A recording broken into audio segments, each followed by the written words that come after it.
Hey everyone, the name is Joshua Francis, and this is Divine or Horight Peters. yes. Just before we start, try to explain what's Horight, would you? No, I won't. Okay, it's the end of the world for us today. Okay, so everyone, we have a list of topics quite interesting that we want to talk about, and it's gonna be fun. It's gonna be interesting. It's gonna be intriguing. So grab a snack, get all the things that you need to get. It's going to be a good one. All right, let's get started. All right, so we're going to start with religion. Religion, the place of religion in our society, the place of religion in the world. Divine is going to lead this one because I don't know if I know how to say all this. It's a lot. So, Divine, what do you think about religion? That's the expression that best defines Yeah, it's what tough. religion is. I think we have a lot of issues and controversies going on in Africa, majorly on religion, as per not just religion as a topic, but personalities and the people that Mm. are spearheading and keeping religion alive in the country, irrespective of the religion, whether there is the Muslim or Christian or whatever. There is always that place where people feel there is an extreme to it. And there's always that place where people feel like we are lacking behind. So there is a constant tussle to come to a balance when it has to do with religion. And it's a big problem. And right from inception, it has always been like that. And having to come with people, because these people that we're talking about are people with different belief systems, Yeah. different ideas coming together and trying to, pursue one common goal, which is quite difficult. And it takes a certain level of understanding to be able to conform to this belief system, to what's the tenets of what makes religion the right thing to pursue. So I think it's a whole lot. I think it's in depth. I think it's massive. I think it's something worth being talked about or discussed about because it's a huge problem and all of that. Okay, let's look at religion from two perspectives. The perspective number one of religion being the exploration of truth as it relates to finding God and Mhm. having a relationship with God, which is inevitable if we use the underlying foundational knowledge that, okay, each and every one we came from God. So religion is us having a relationship with God. Mhm. And there are majorly two routes that we have seen as humanity. There's Christianity and there is the route of being a Muslim. So that aspect of imagining religion being an exploration of getting to know God. And the second aspect is religion as a tool for societal management, morality, teaching some tenets that keep the sanity of people, regulations, basically, trying to make every people to conform to a certain culture that keeps everybody behaving a certain way. So we have peace, so we have unity, so the society runs well. Because laws and rules might not be the only thing that is possible to keep people together, Yeah. to walk in a predictable way. But religion works really well as a tool to govern a certain people without even coercing them. You work on their mindsets, you teach them things, you teach them commandments, you teach them doctrines. And as a result of that, you can predict what they will do in certain situations. For example, people who you teach the doctrines of you don't steal and things like that. When you put them in a place where they work in a bank, for example, you can predict their reaction that they will not steal money. Mm. So that aspect of religion as a tool to keep people in check, and the aspect of religion as a tool for the exploration and relationship of God. What do you think? Well, I think it's really good. Anyways, I Which one? want to use the word good, but I don't think teaching people. I would say if we are going to spend our time teaching people about character development Yes. alone, which is a good thing, we are most likely going to not come to the point where people are going to have that ability to conform or to become who we are supposed to be. Okay. So I think religion, majorly Christianity, because I am a Christian, so whoever is watching this, that's why I'm saying this. We should come to the place where we are teaching people about the person we are pursuing, the God Himself. because there is something which I would want to extensively say when we are as we are going on, as it's called the image of God and the likeness of God. So anybody that does not possess that image, there is going to be a fault in how he walks, in how he lives, in how he comports or carries himself. So it is in vain that we teach people how to live their life in a certain way, how to walk, how to dress, how to move, how to, work when you're in an organization or something. It's in vain that we do that continually to somebody that does not have a mind that has been influenced by the God we pursue. So it is possible, highly possible, that somebody can be a leader in a Christian or religious organization and still go ahead to do things that make people surprised. They're like, what? You think this person is doing something like this? We thought you were. It's not really a problem as per character development or teaching them, bringing seminars, host this and host that. Yeah. It's that there's a foundation or a foundational work that has been omitted, or not that it has been omitted, the person has consciously refused to submit under the regeneration through that foundational work that should come into his life and all of that. So I think the first thing is pursuing that number one, then going to pursue number two. I think the outcome of number one will produce the number two, the ability for the person to live the life that matches whatever happens in society and all of that. Yeah, I really appreciate your perspective of saying it is the transformation that is the main thing. When the transformation comes, then the second one would not be a problem. In fact, you don't even need to be taught. No, you need to be taught. No, I mean, you. When I say you don't need to be taught, I mean there is not much work that needs to be done to ensure the predictability of your the way you would behave. Yeah. So the problem that we have seen is that not everybody. I keep using this philosophy of the 1%. In every community, there's usually the 1% of people that are true representations of that community. It is quite difficult for the majority to be true representations of a certain sect, of a certain community. So in church or in mosque, for example, the teachings, it's usually 1% of people that we hold it as tenets of their life, that will actually experience the true verity of that transformation.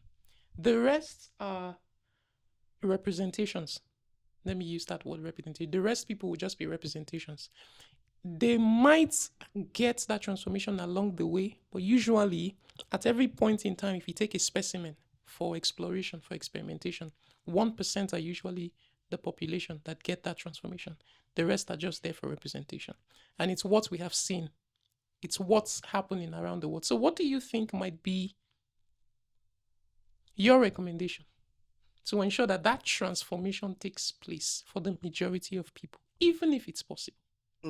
I don't think it does have to be, secluded to just that era. It happens, whether as it concerns religion or concerning anything. There will always be people, even if we want to take the route of teaching people about just character development alone, I think life falls fully on decisions that people have to make.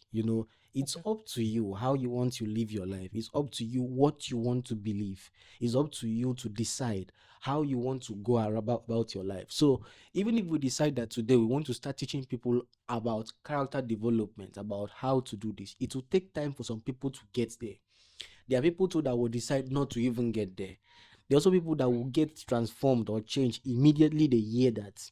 There's some people that need to be worked on continually, helped to get to that place. So I think there is a possibility for these stuff to happen, but patience will have to be added, or time also considered. But the fact that if there is a possibility that things can just change, or there's a formula we can, propound, or something we can say that things can just change automatically, if we use this, people will just conform or become. It's generally impossible to get that done, because it's not just about the transformation that happens immediately. It's the fact that people have to constantly give themselves to that transformation. It's not just a one-time offer that you continually have to give yourself to it, obeying what needs to be obeyed and staying away from what needs to stay afloat and stay on that path. Because there are people that receive that transformation, and they default, and in defaulting, it's not like it is works or strength and a whole lot of stuffs. It's just simple. When they relapse or they default or all of that, we still have to come back and teach them again, have to come back and then tell them again, this is not. And that's how the human aspect of life is. So I think if we want to make it happen, there will have to be a constant reminder being put out. But that's one. But it shouldn't always be that there should be a constant reminder. There will always be, or there should always be evidence that these people, because of this, have been able to change or be transformed by, continually speaking and all of that. So it's possible, but making it static or at once, it's something that we cannot say it's Yeah. really possible. You It's get the perhaps point. there is, you would remember the parable of the sower and the seed, where Jesus said he spread the seed, and some fell on thorny ground, some fell on rocky ground, some fell on shallow ground, some fell on good ground.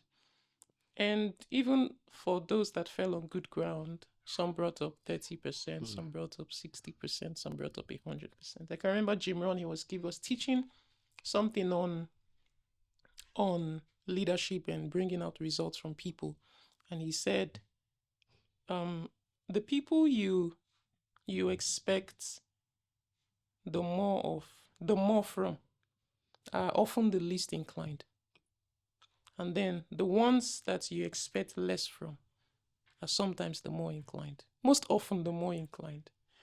And he would say some will, some won't.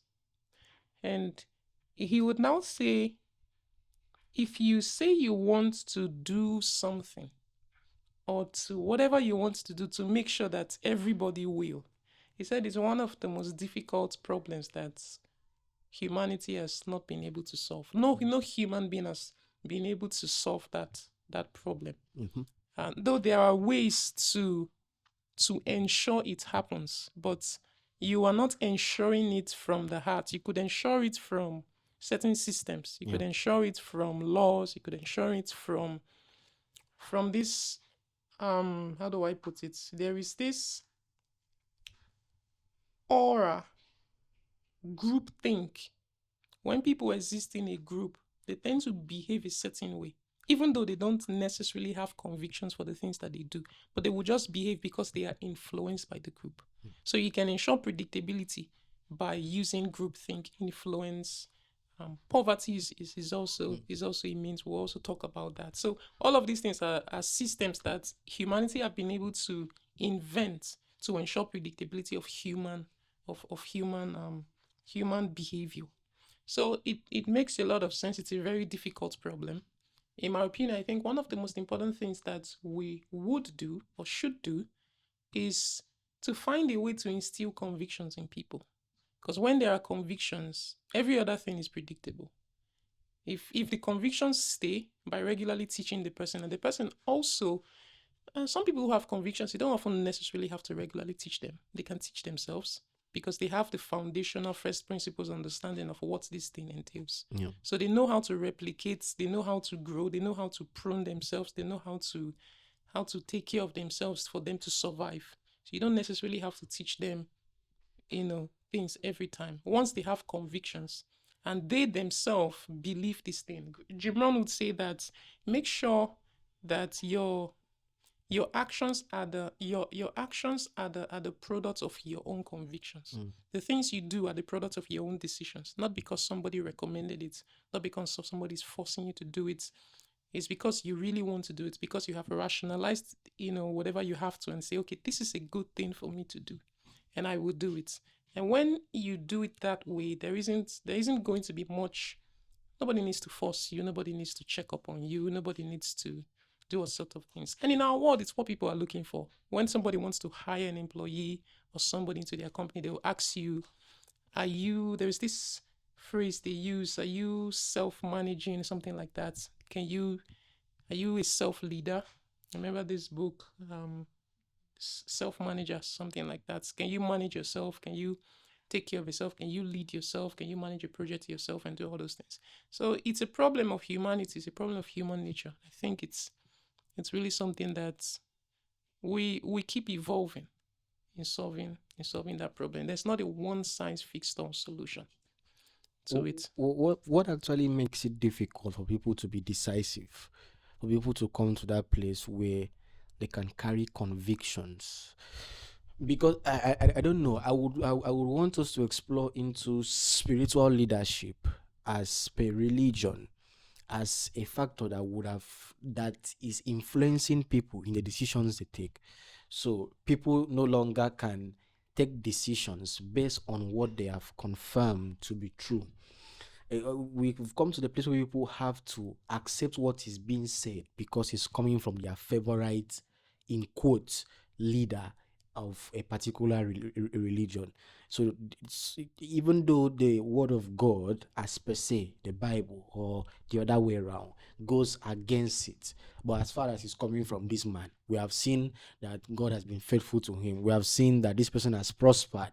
So it will come to a place where people equate prosperity to a reason why we should listen to somebody because he has been is prosperous, and we neglect you. So what I would want to know, what hinders people from being decisive to build convictions, not just by what they have been taught, but by what they know is true, having seen it to be true.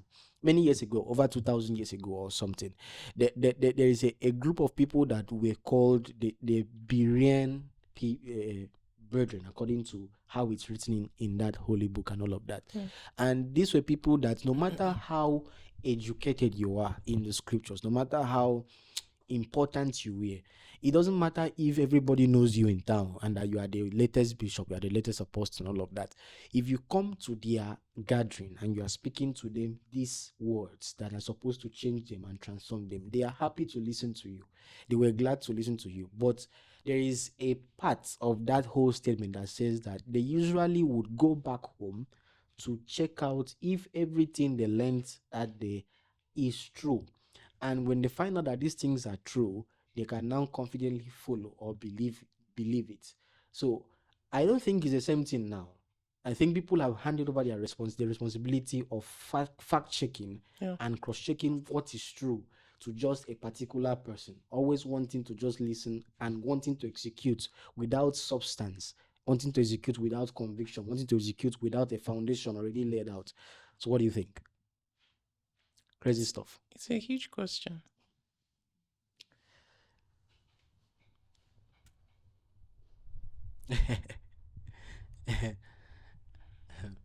You know,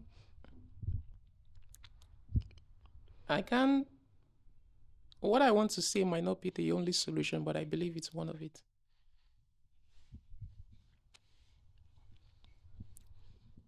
You could have convictions, and your convictions could be correct, it could be accurate. But sometimes, when someone who is above you, who you reverence, who you revere, comes and says something, for you to stand on what you believe takes more than just your convictions. And at some point, I believe self-esteem plays a good role, Yeah. which is, I know you are my leader.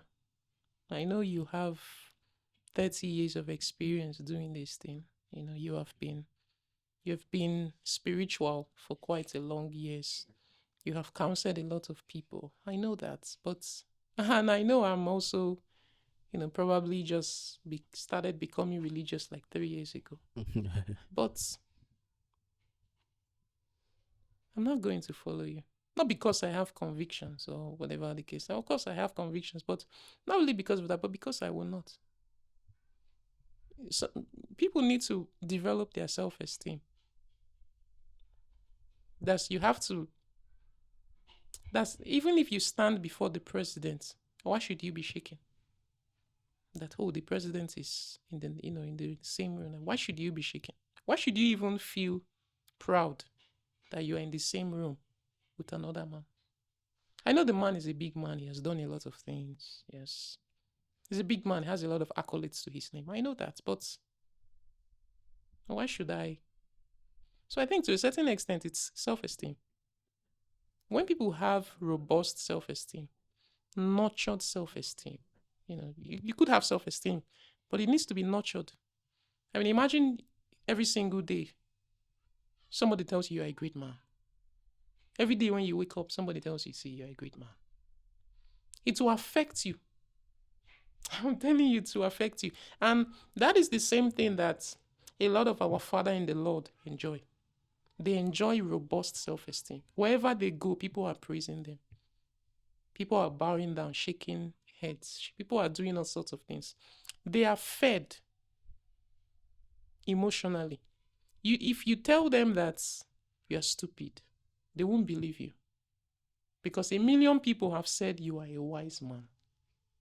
And so, do you think that's a problem? Because you just made a point now about the acceptable behavior of spiritual leaders Yes. in the society, where a person that is of held in high esteem and standard as a religious leader, maybe he's a founder of a church or something, he comes around a place and his behavior does not really match up to what we know this kind of people should live like, but nobody really pays attention to it. And everybody is like, oh daddy, oh this, or everybody is Yes. summarizing and they are happy, That's there's no my place point. and all of that. That's my, they don't people regardless of the convictions they know they have, of the truth they know is right in front of their face, the influence, the aura that this person has over them is too evident that they can give up the conviction.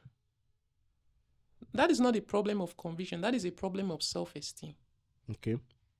It is just a challenge of self-esteem, that okay, your boss says something and you know this is wrong. It's not about conviction. You know your conviction is there, but it's about self-esteem. You might not want to speak, to your boss somehow like, boss, that is wrong. Why should it be? Why should you feel somehow to say that? So, in this context, what do you think is the problem religion or persons or It's people? people. People are not being fed. They are emotionally. They are emotionally. It's not about pride, you know. Forget about pride. Pride is a different thing. But you should be proud of yourself. You Yeah, should be proud of who you are. You should be proud of yeah. what you know. And people are not, they lack self esteem. They lack self esteem. Whether you are sitting at the back of the church or in the middle of the church or in front of the church, whether you are the pastor, whether you are the leader, whether you are the newcomer, whether you are the cleaner of the church, whatever the case, or you are the one at the altar preaching, have self-esteem that you know God personally. You know him personally. You can speak to him and he can speak back to you. I know they are, like, I had a deep revelation. Of course, some people's revelation might be deeper than yours based on the closeness that they have with God. But Yeah. for your own closeness at your level, have some esteem. I think there is, That's the way I see it. and I agree with you to An extent. an extent, Yeah. maybe 90% of Yeah, it, that's okay. because yeah, it's good to give honor to whom honor is due and all that. And why I'm agreeing to you is that we have come to a point where we don't know where to separate honor and slavery, where to separate honor and a point where somebody subjects you to absolutely nothing. So we are sometimes building a Christianity where, or we are under a religion where people can do anything they want to do, and just because they are high up there, and I'm going to say this very important, for the fact that people bow down to people, give you that regard, does not mean that they are happy you are there or you are over them. And as a Christian, I believe God vets all those stuffs and knows how to work on it, Say because that again. it's possible Say that that people again. bow down to you, they reverence you. When you come around, they run around, but it doesn't always mean it doesn't always equate to the fact that their heart is with you or they are happy to be under you. So you can Okay. see a minister, a somebody, and I'm sorry, it is just going to be more about, as I'm speaking from the idea of Christianity as a whole, because I think it's a dominating force right here.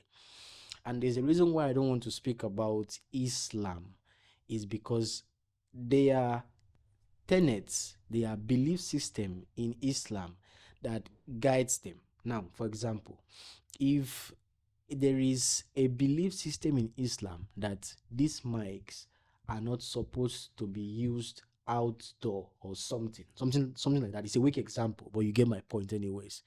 People uphold it like their life depends on it. Yes, there will always be defaulters here and there, but you can't default outside. It's so strict that you can be killed for it. You can be, just destroyed, removed, wiped out of the earth for it.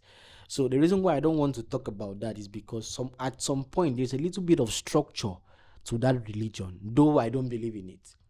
But it's a little bit of structure. Now, back to what I'm just trying to say. There's a way that a minister, a pastor, somebody senior, whether in age or in ministry or an achievement and all of that, just comes into a room and he says, "You get there, you get there, you do this," and people are running around. Pastor sent me this, the leader sent me all of that, and they're also going around all of that. But it does not always equate to the fact that the people are happy with you being their leader or their spiritual leader in context. There is always that divided attention in most assemblies, divided heart. There is no unity if we want to vet from the inside, but outwardly, as man is, we have the ability to make things look like what they are not actually, and that's what is happening in most denominations. And I wanted to say something big based on the word. There's a word you used there, or a sentence you said. There is this abuse of the sentence that we have, that people say whenever there is a little conflict in Christianity, or a conflict between a little shift or glitch or whatever between a Christian or a leader in the church or whatever, you hear somebody says, "This is why I don't like going to church. I like to know God for myself and stay for myself." Well, I believe over time we have proven that, and we have seen that it doesn't yield results. The people who emphasize with, "I stopped going to church, I stopped going to any gathering, I just want to stay at home and know God for myself," we have not seen the fruit of you having coming out and showing us that this is what I gain from knowing God for myself. So I think the reorientation we have to put out to people about knowing God for yourself is not forsaking assembling. You get the point. Is about a personal understanding of what God has said concerning you, of what God has said concerning where you are, your future, your life, understanding of who God is, and then being able to fellowship with people and also incorporate those things that you have known and working with them without having to, the fights, the days, and all of that. Because we are all human beings. Whether you're working in your organization or your office or whatever, people are still going to, exhibit some characters or some lifestyle are not straight to the point or straightforward. So I want you to just chip in that aspect of knowing God for yourself. That is not running away, staying back, disassociating from yourself, denouncing a religion per se. Is more about knowing, is more about coming together to understand why you are here, why are you doing this stuff. Is it just I was born and rest? Why are you following this stuff? It is that evidence that you have, it is that understanding that you have, that I believe builds convictions within people. So somebody can tell you, you rather give up this stuff or you die, and people can risk their life and say, "I'm not going to give it up. Kill me if you want to kill me. I'm standing with this." That goes beyond just my pastor said. It goes beyond just I've heard or I read in a book. It is more of an experience. It's more of life that has been lived, and you get the point. So Yeah, big stuff. you've really said it well. Hey guys, we're gonna go on a short break. Stay tuned. We're coming back.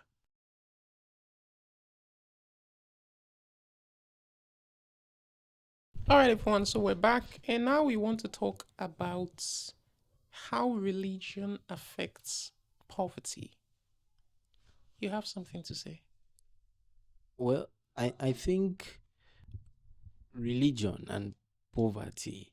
Over time, we have come to the point where people have refused to take actions that will help them in coming out of this invention, as we call it, poverty as an invention, and Man's invention. man's invention, and we have solely given up that aspect of work, giving it over to God, giving it over to people or leaders.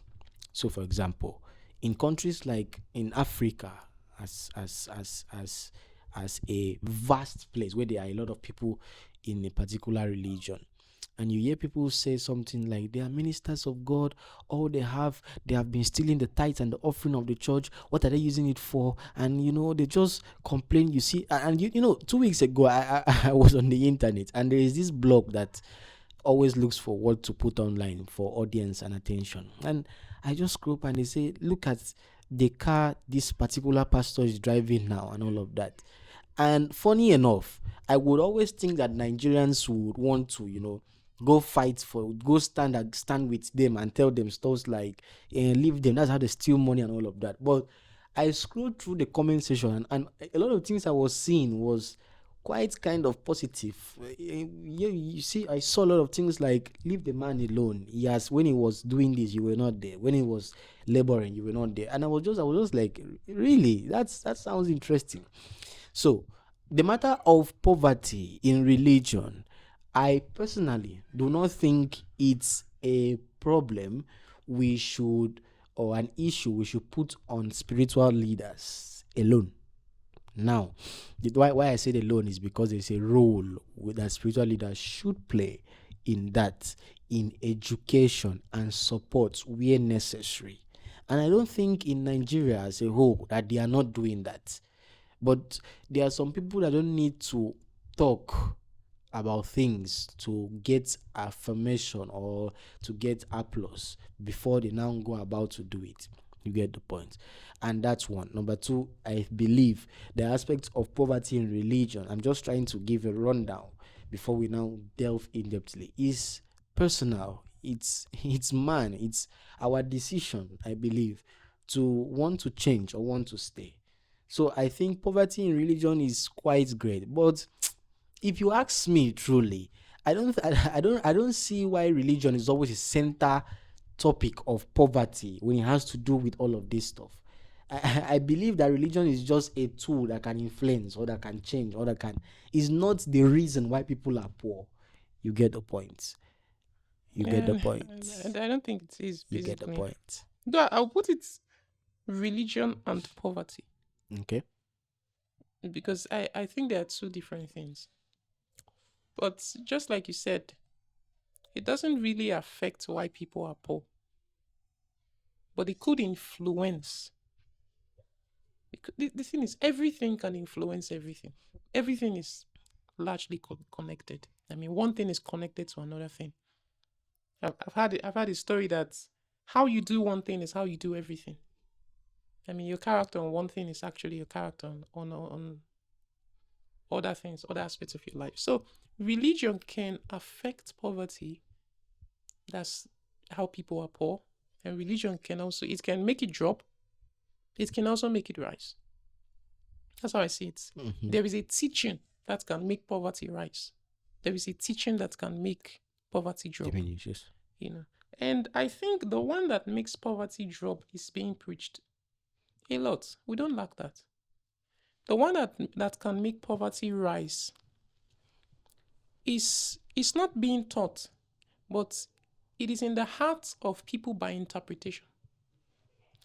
So someone said, I think that was Naval that said, the best answers are always paradoxes. And it is true. People find themselves in this dilemma of should I and should I not. They want to do something, but they also want they want to do something, but they have interpreted that they should do something else. Yeah. It's like people want to be prosperous. They want to pursue getting rich. But they also have an interpretation of a certain teaching. I'm saying an interpretation of a teaching. I'm not saying they have a teaching. because the teaching doesn't come that way. But the way the teaching is interpreted in the minds of people is different. So they have an interpretation of a certain teaching that everything in this world is vanity. And at the end of the day, it will all be gone. So don't really chase them, just chase something else.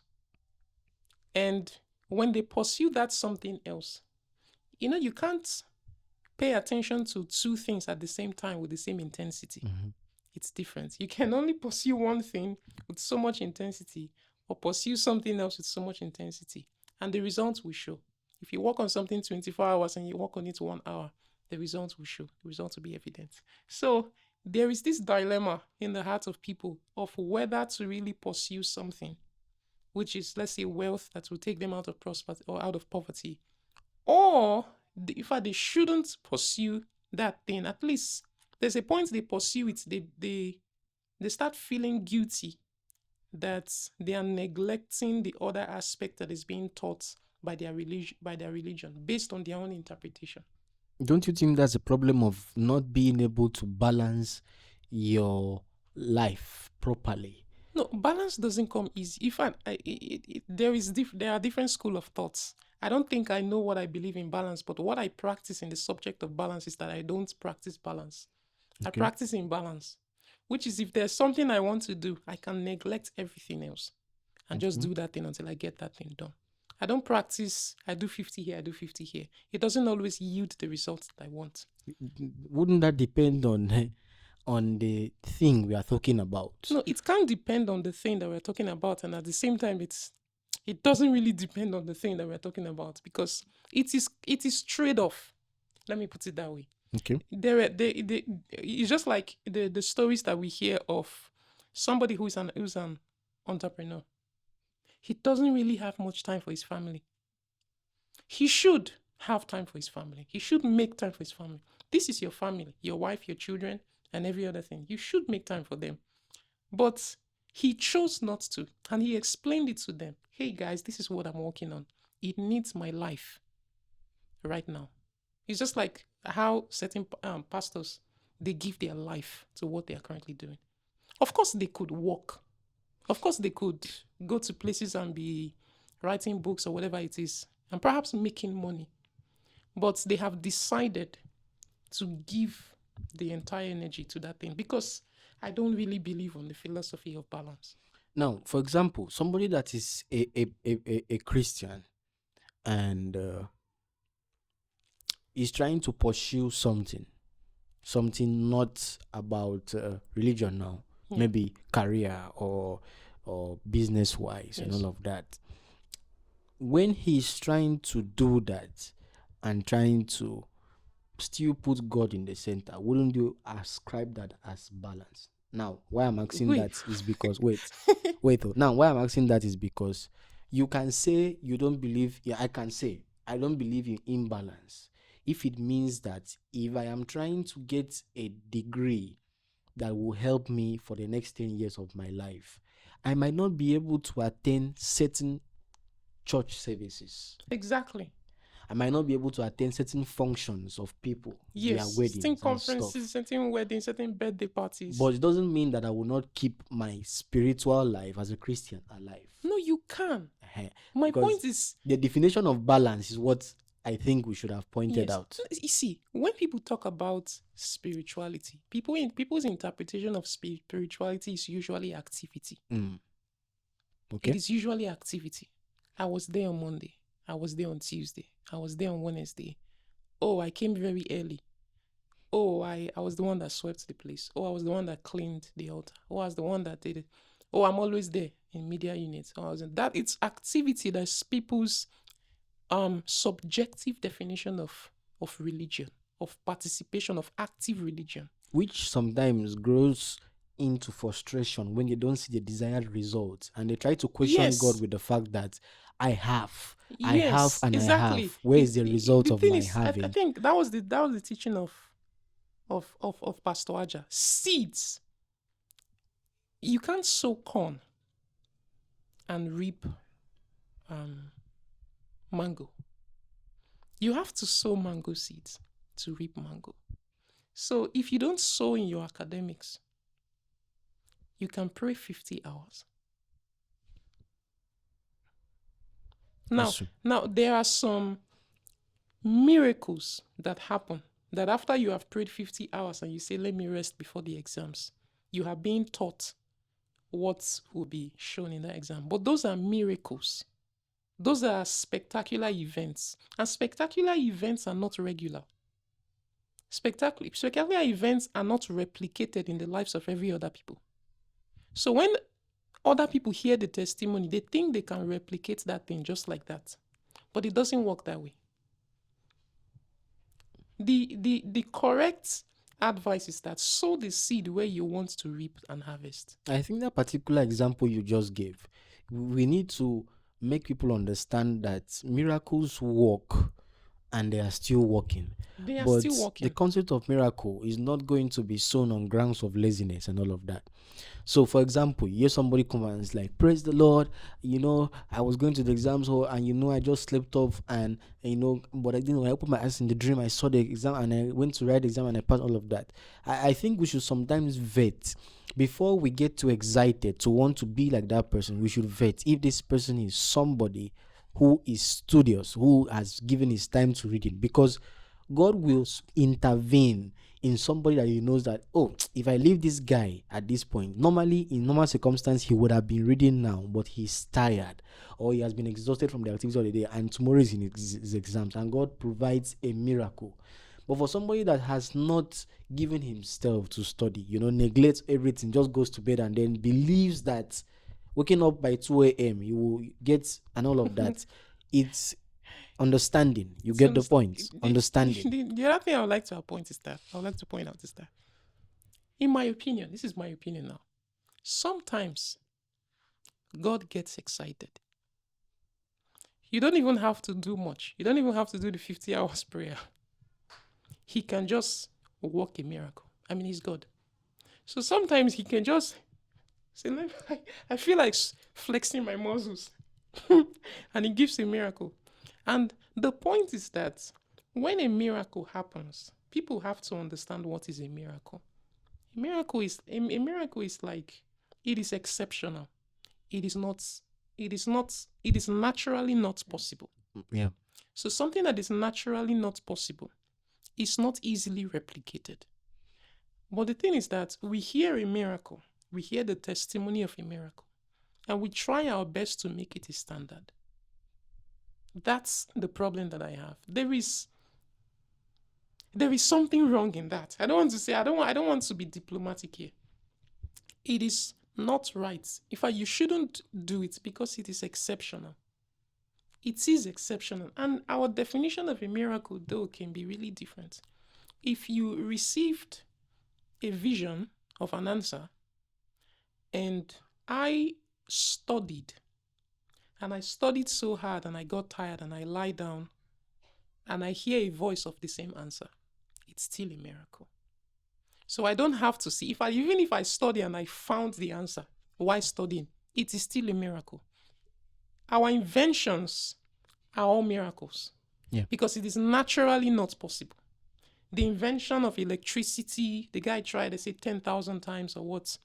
The invention of Einstein, the theory of relativity, invention of so many drugs, invention of the eradication of polio, even the one that we'll still invent, which is cancer, the solution to cancer. I believe there's going to be a solution. It's going to be a miracle. But it's a miracle that came as a result of effort. So I can't say there is a straightforward answer to what makes God excited, or what makes him want to flex his muscles sometimes, or what makes the realm of the supernatural wants to reward people for their efforts, because certain efforts come in different places. It could come in the form of prayer, it could come in the form of reading, it could come in the form of just giving somebody a gift, it could come in different form, and you don't really know the angle of visitation of what you will sow that will give you something exceptional. It's very random. It is unpredictable. So, but people standardize it that because this person did it this way, I'm going to do it that way also. It might not work. It might not work for you. Yeah. There are some things that work for me that might not work for you. Yep. There's some things that work for you that might not work for me. Why you are saying, oh, I wake up by 12 every single day and I pray till 3 a.m. And me, I'm like, that time I'm asleep. Now, does that, no, and when I wake up is 5 and I pray till 6. Now, would you look at me and say, what a lazy young man? You'd be like, you can't get what I am getting. No, it doesn't work that way. This thing is not based on time frame. In certain dimensions, there are variables that does not exist. There are some calculations that you make in certain variables. They have different consequences. They have different weights on how much value they have. This seed in this ground might not have much value that it will have had it was sown in this other ground. Some grounds are more fertile than other grounds. Some grounds are a little bit tough. You have to prune them, you have to water, you have to do a lot of things. So it's different. So that subjectivity of things being different, people don't really have an understanding of it. They think it's just one size fits all. Whatever you have, whatever you do. Oh, I'm going to the house of this man. Just give him a gift. And while I'm going back home, I'm placing my hands on my head and saying, I am blessed, I am blessed. No, you could probably give like 50 gifts, but you just give one.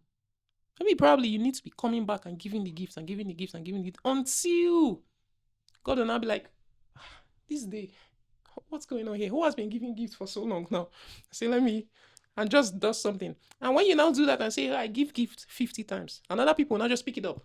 I say, how many have we given now? 30. Okay, let's go. 50. Yours could be 150. Or yours could be just 2. And that day that is the second one, God is excited that day and says, giving, and just bless him. So the thing is random, but people take it as a formula. It doesn't work. It doesn't work. So I will want to say that, but I think you have outlined it properly. That formulas, I think there are some things. There are some things that follows formulas, but the formulas Check you well. will find in the Bible. No, check well those things you see follow Yes, formulas. yes. Let's really think about it. I'm not saying that. I'm not countering the fact that formulas are not always, but I'm saying that there are some things that they say, do this, but it's God's prescription, not man now. Exactly. Not man. Exactly. It's God's way of saying, if you do this, and sometimes the formula is there, but it doesn't mean that since the formula is there, if you apply it today, it works today, or works next week, or works in 1 month. And for some people, it's going to work after a year. Some people, it's going to work after God has found you, okay, it's time, and all of that, and put you. So that has been established. So let's revert back to that poverty aspect in religion and exploring the fact that we sometimes, and I'm saying this we, not because I have the intelligence now to be able to spite anybody or say it. I'm saying it now because I have been in that place, and being in that place for so long, you have to question some things that would now have to bring you to that place where you have to, come and say, why is this thing like that? Why do we have to? Why, and all of that. So if you follow how other things have happened, how people have lived their lives in previous times, and how people have been working on this particular topic of, wealth, of riches, of money, material provisions, and all of that, and you see the religion that we are in, Christians as a whole right now, and it's like the God we so profess does not have the ability to make us rich. So sometimes it does not also have the ability to give us intelligence. I was listening to a man, and he was speaking sometime, and he said that as it concerns music, why are we going as believers, Christians, because it's supposed to be a standard to borrow this, take this from people that we are trying to bring out of those places. We borrow this and we use it in our own songs and our own music, and we say, oh, don't judge, don't do this, God made everything. And the man was like, fine, God made everything, he agrees, but why is it that it was your own way? You are delayed in understanding and knowing what God has made and utilizing it before other people pick it up, and you now have to go and borrow it and put in all of those things. So I'm curious as to people being poor as a result of being thanked they are Christians. We are a powerful God, and they have a powerful God and all of that, and we know, and people are still poor, neglecting the aspect of work. the aspect of commitment, the aspect of, sacrifice. You get the point? That the aspects where, God is working his own part and you have to do your own part, and, handing over everything to God and just, telling, I believe, I believe, I believe, I believe. We scream, we shout and amen, we roar amen in the congregation every day when there are prayers. But the manifestation of those prayers is based on what you can do, what you have decided to pursue, what you have seen that God has put inside you as a natural resource to be able to offer to people, to be able to give to people, to be able to display, that is going to earn you or bring you out of poverty. Fine. Now, there is a place that people argue the most, and people have built a a room or something, how would I put it, around themselves, and they have called that thing favor, and they have refused to come out. They are just there. They say to favor, God is going to send some favor, God's going to, and all of that. And I don't know, what do you think? The concept of favor as per bringing people into material provisions, as per bringing people into a place of wealth, favor, as per timing of favor, as per, is it something to bank on in becoming one that is out of poverty, or one that has been freed from poverty as per financial necessities and all of that? I like turning people's tables. But before I speak on the subject of favor, let me speak on the first thing that you talked about, because it's quite scary. I find it very scary. Because it affects me directly, which is the aspect of the fact that some musicians, the example you gave, they go borrow songs or certain genre of songs from other people who are not Christians, who are from different practices. And I find that taunting personally, because I am guilty of it. Not for the songs part, but for the aspect of the point of label, in that you that are a Christian could label in how you label in the Christian sector and also in your practice of religion. And you can come up with things that are novel other than borrowing things from outside. Yeah. You could borrow. It's fine. To a large extent, innovation is about picking things from different aspects. And we must not, they picked it from the same source. That's all inspirations are from a singular source, which is God. Nobody owns anything. Yeah. Even the devil. They don't own it. It's not their own. In fact, a lot of the practices in darkness were stolen from divinity. Yeah. They were stolen from light, the divinity. That's bright, the divinity, which is God. So they don't own it. Everything belongs to him, which we believe that it's God, which is the singular, just that primal person of the universe. And I think about that sometimes, and I tell myself, when I want to jot something down, like an idea, I can take like 20 minutes. But what I jot down is so profound. And I can jot that thing and speak for like 2 hours, 3 hours. Just sitting down for like 5-10 minutes. And outlining, say, I'm thinking about this topic. And I will just think on something and jot things. And I'll have branches of it. And my brain will be working. And I think about it and I said, imagine I do this a lot every day, perhaps for hours. I said, if I do this, I would have written. Last year, I was talking about writing a book called Getting to 30. This year, I was thinking about writing either a book or a program where we'll have concerning the topic of the builder's mindset. We talked about it. I wanted to go to schools. And I was writing my notes on drafting the builder's mindset. I looked at it and I was like, this is so robust. This is refined. This is nowhere. This has not existed anywhere. So imagine I do that. And how I practice is that I sit down, I ruminate on things, I think on things. And imagine that Christians in their different practices, the job that they do, maybe you're a musician, you do it. You meditate. I mean, you really work hard. You don't just do it. We are largely distracted. Work doesn't mean anything to us, in my opinion. The only people that work means something to are people who are in positions of leadership. They find it as a responsibility that they have to labor in the aspect of bringing something because there is a delivery system. Yeah. But because we don't have a delivery that we are being delivered to, we do not work. Even in our own, private thing, we do not work. Musicians, for example, like gospel musicians, the ones the ones that are very robust are the ones that they have to come up with their own songs. They don't go anywhere for people to sing songs for them, and then they go and replicate it. Yeah.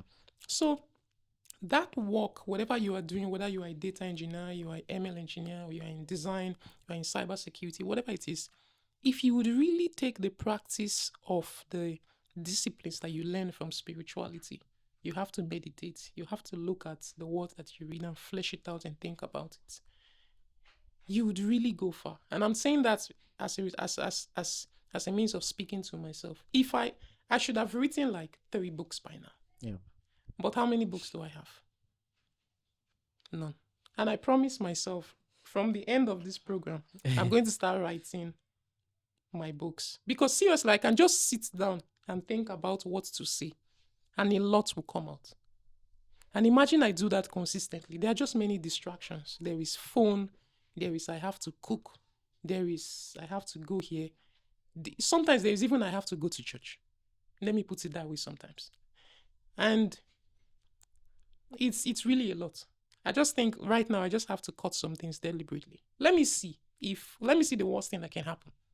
Let me just cut some things and just focus on work. Focus on giving out, on letting out. Like I could speak from now till 9:00, and I might not repeat myself because just like they say in script, like I am full of matter. There is a lot to say. There's a lot to pour out, but we have not given ourselves a medium. We're probably waiting for permission.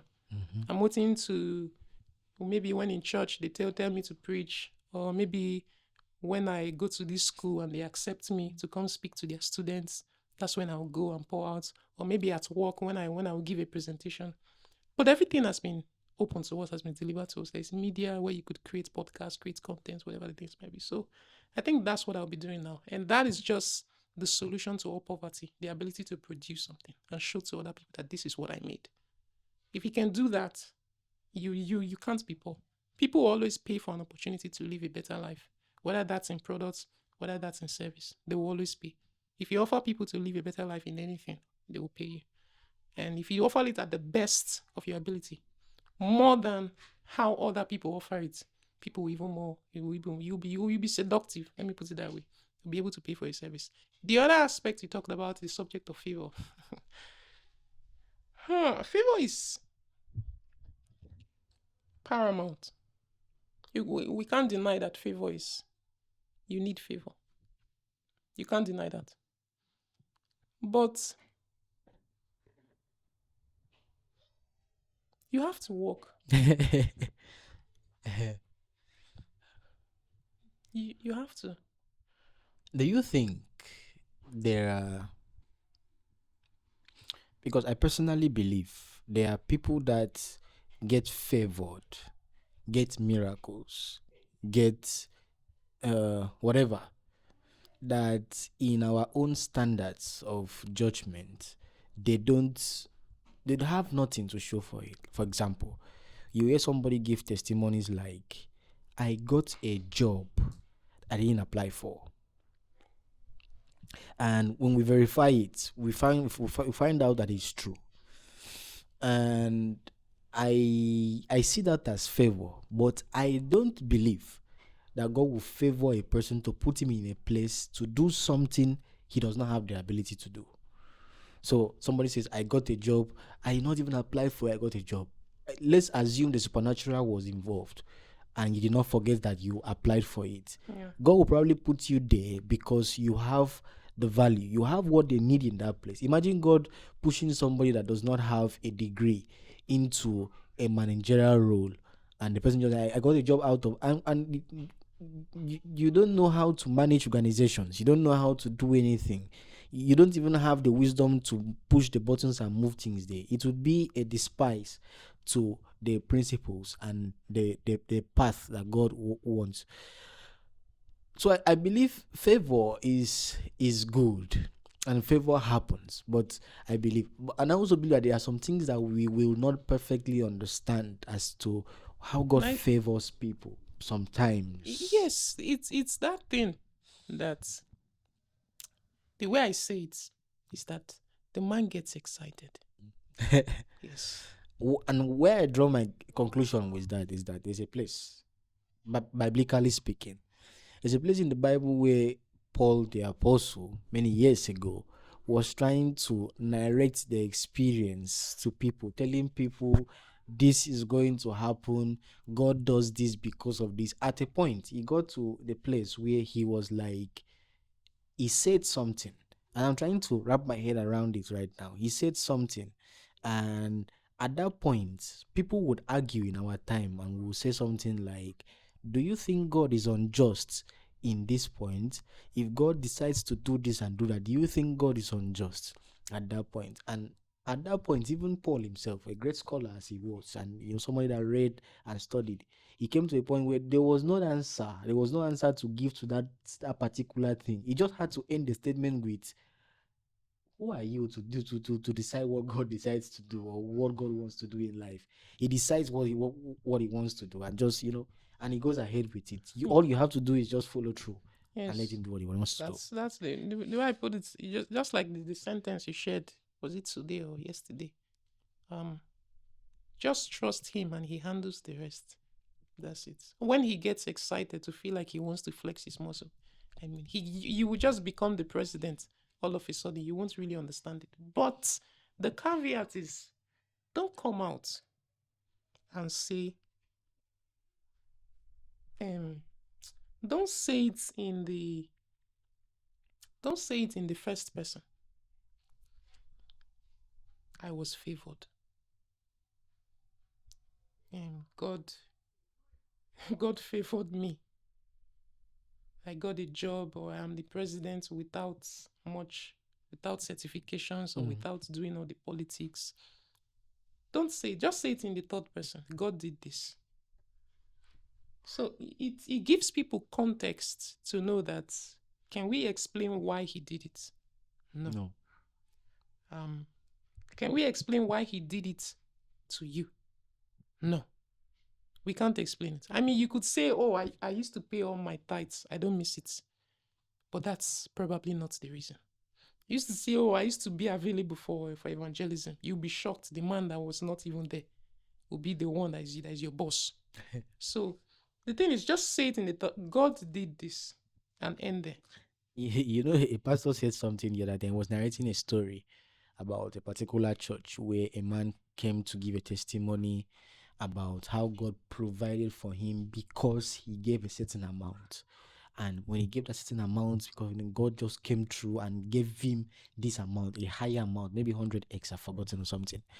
And after the testimony, everybody was excited, they clapped and all of that. And when church had dismissed and he was going, I'm told, an elderly woman called him and was like, do you really think God gave you this because you gave him this? He said, I'm sure God gave me this. God gave me this. And the woman was like, okay, give him this one.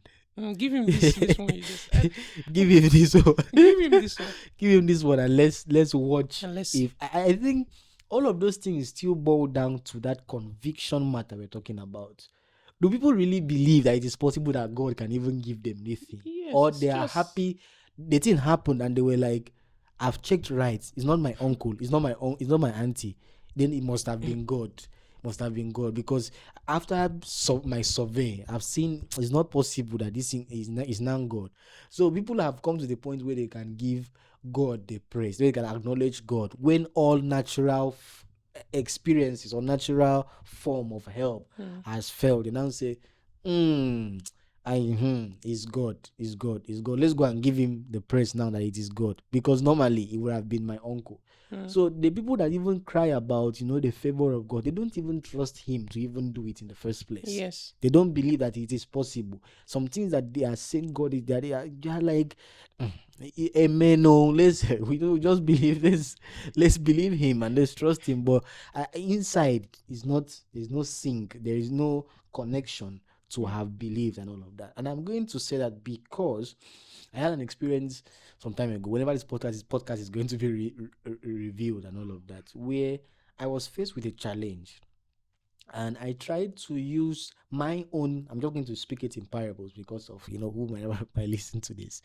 I used my own way, my own pattern, my own intelligence to try to solve that issue. And the issue was concerning a person that I would have, solved. And I tried to use my own way, my own intelligence, try to say, I'm going to solve this, I'm going to do this. Next time I see, I'm going to do this. And when I got back, LOL. everything was, fortunately, that stuff was sorted without my own intelligence. It didn't just passed away. And I came to ask myself, I said, when this issue came, when this issue started, when this problem started between me and this person or these people, I did not think of God as a tool or as a person that can come in to salvage this situation. I quickly knew that if I do this and do this and do this, it's supposed to work. Yeah. And in my own way of doing it, evaluating it, it was an aggressive way. It was a way of, trying to do it in a forceful way. You do this, I'm going to do it back and all of that. So I believe the favor gospel we hear has components to it, has systems attached to make it happen, and also has a place where God also, like you would say, get excited and is like, this one, and he sends it. But we shouldn't see favor. We shouldn't sit down being expectant for favor, or expecting favor rather, without having something to allow God breathe on or work on, Yeah. or without having developed ourselves for God to even find us useful, to say, oh, let me put him there, let me put him here, and it just happens. You get the point. So the problem of poverty as per religion is not mostly or firstly about the religion. So there's nothing like Christians are always poor. It is people that are poor. It is It is the people. people that are poor. Just because of their affiliation to a particular religion does not make that whole religion as poor. And of course, Christians are not poor, so you already know that. So, but I'm saying there's a level we need people to come into where there can be a manifestation of the likeness of God with an established image under. You get the point. So that place is what we need to re-educate people, that you have to go work, you have to do something, you have to learn something new, you have to utilize the gift in you, speaking, in creating this, in putting this in collaborations, in learnings, in stuff, so that you can become effective. We are not trying to make people stop calling us poor. Evidence is what can completely eradicate that language from people. And most of the times, the problem we have in church, people are like, this particular church, the pastors are always so, they are into what they rely on is to steal the church money, the little money the masses give. And I'm like, you did not contribute to the money. Why are you so concerned? You are too concerned in that particular money, like it's your part of your family's inheritance and all of that. So I think poverty in religion can be eradicated if the people's minds can be shifted, if people can be re-educated on the basis of work, on the basis of belief, on the basis of partnership, and value systems that can be created and all of that. You get the point. So I'd like to add one last thing to that. Say again. The aspect of the favor thing. Now there are principles to life, to belief, to religion. Apply the principles. Give, generosity, kindness, and all the things. You know the host of things. Do them. But just like a computer system where there is garbage in, garbage out, it doesn't work like that in this area. Yeah. This in your inputs, what the outputs where the output is not exactly predictable. The output is a black box that what is inside cannot be explained. Sometimes you put 1, you get 50. Yeah. Sometimes you put 2, you get 5. Sometimes you put 2, you get 1. So it's not exactly predictable. It's a black box. So just do all you can. And whenever you get something spectacular, something miraculous, don't say it in the first person. I did this. Of course, you can say it to yourself that you did this. But to other people, most especially to the people who do not really understand that much, you could, assess your audience to know the people that you're talking to. Say it in the third person. God did this. And just stop there. what I noticed that people always want to give a reason to things. The brain always want to do that. Like, Yeah. why did this happen? You always want to find an explanation to things. When you cannot find an explanation, it hurts you. There is a certain anxiety that comes to your head. It's just like, why did this young girl break up with me? What did I do? What did I do? Was it that thing I said? Was it? It's okay. It's okay. It's just like how people are a black box. You can't really know why they do things. It's the same way that the spirit is a black box. You can't really know. You can say, "Oh, I will give this person a gift," and they will say thank you. You will give a gift and they will say, "Didn't you see that other one?" And you will be like, "I thought this would have pleased you." But you give a gift and you're like, "I would have preferred that other one." You say, "But you preferred this one last week." Well, I I prefer that changed other my one now. I've mind. changed my mind. So it's a black box. It is unpredictable. So just do all you can. If things don't work out right, it's fine. Move on. Something else will work. If it doesn't work now, it might work in the future. I don't want to give you a formula because there is no formula. Just do the right thing and everything is going to be fine, I believe. And I believe there's already a laid out a given manual that you can follow, written scriptures. Yeah, the I Bible. mean, that you can follow through. And we and I'm using the we now because there's a sync in what we have said. Although sometimes I always want to have that argument in not agreeing. You get the point. But we are not saying that there are no experience, there's no proven experience by people that somebody said, but it's not always on in every case. Somebody can come up and say, I think if you can study, for example, weak example but correct, if you can study 2 to 3 times a week, you should be able to come into the place where you can understand certain things, for example, something like that. And somebody tries it out and it works, and that person tries it out and it fails. You get the point. But it does not discredit that what that man said that looked like a formula has worked for somebody. What we're trying to say is that although there are right now a lot of formulas in spirituality, in education, A there's lot. a whole lot of A formulas, lot. and you do this if you can 10 hours, if you can all of those stuff, there are a lot.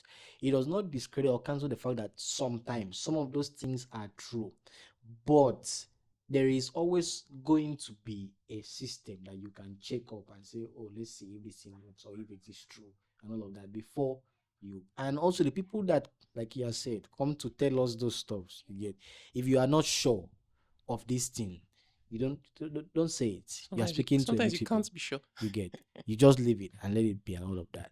So that's like a good full, what do I call it, on poverty in religion. It's I say a pandemic. It's a whole lot, and people need to be taught afresh. People need to leave that old mindset of the previous generation, which they you get the point. The world has changed. No one Use has that changed. It is mentality, changing. and updated knowledge has been given, and work on it. And let's see how it goes. You get the point. Yeah, everyone, thank you so much for tuning in for this one. We love you so much. Remember, try notes. I think they just showed the ads. Try notes. It's a microblogging platform to share, discover ideas in 7 paragraphs. We'll see you in the next one. Take care, everybody. Bye bye. Bye. See you. Bye.